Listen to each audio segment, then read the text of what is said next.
नमस्कार, आप देख रहे हैं पुलिस वाला वेब न्यूज और मैं हूं आपके साथ कंचन। सतना जिले के चित्रकूट में सदगुरु सेवा संघ ट्रस्ट के सौजन्य से संचालित जानकी कुंड अस्पताल में एक महिला का ऑपरेशन कर उसके अमाशय से बालों का गुच्छा निकाला गया। गुच्छे का वजन लगभग 2.5 किलो है। यूपी की रहने वाली 25 वर्षीय महिला के 3 बच्चे हैं। सबसे छोटे बच्चे की उम्र सिर्फ 5 माह है, जबकि एक संतान 5 वर्ष और दूसरी संतान की उम्र 2 वर्ष की है। महिला को बाल खाने की लत दूसरी प्रेगनेंसी के दौरान लगी थी, लेकिन प्रेगनेंसी में कोई कठिनाई नहीं हुई। उसने इस लत के बाद 2 बच्चों को जन्म दिया, लेकिन अब पिछले कुछ समय से वो असहनीय पीड़ा से परेशान रहने लगी थी। उसे उल्टियाँ भी होने लगी थी और डाइट भी काफ़ी कम हो गई थी।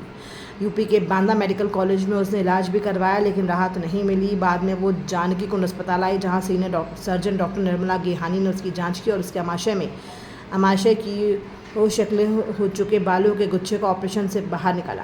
ऑपरेशन करने वाली जानकी कुंड अस्पताल की senior surgeon doctor Nirmala Gehani ने बताया कि इस प्रकार के जो केस होते हैं जिनमें महिलाएं बाल खाती हैं, उन्हें मेडिकल की भाषा में ट्राइकोमज़ोर कहा जाता है। बाल खाने वाली महिलाएं अक्सर कम उम्र की होती हैं, साथ ही साइकेट्रिक भी होती हैं। डॉक्टर गेहानी ने कहा कि आमतौर पर इस प्रकार के अमूमन 1% मामले ही होते हैं। पूरा जीवन में मेरे सामने इस प्रकार के कुल 3 केस ही आए हैं, जिनमें एक 9 साल का बच्चा था, दूसरी एक 18 साल की लड़की थी और ये तीसरा केस 25 वर्षीय महिला का सामने आया है।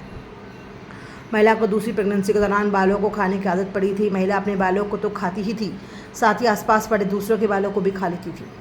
महिला को दूसरा बच्चा हो गया, जिसके बाद उसने बालों को खाना बंद कर दिया, लेकिन इसके बाद उसके पेट में दर्द रहने लगा। उसे इलाज के लिए यूपी के बांदा मेडिकल कॉलेज में भी डॉक्टरों को दिखाया गया। डॉक्टरों ने अल्ट्रासाउंड भी कराया, लेकिन पता नहीं चल पाया। बाद में महिला जानकी कुंड चिकित्सालय चित्रकूट आई। डॉक्टर गेहानी ने बताया कि बालों को खाने की आदत के चलते महिला का अमाशय बिल्कुल भर गया था और बालों के गुच्छे ने बिल्कुल अमाशय का रूप ले लिया था, जिसके कारण उससे लगातार उल्टियाँ हो रही थी। वो खाना भी नहीं खा पा रही थी। डॉक्टर निर्मला गेहानी के अनुसार ऐसी हालत में महिला की मौत भी हो सकती थी।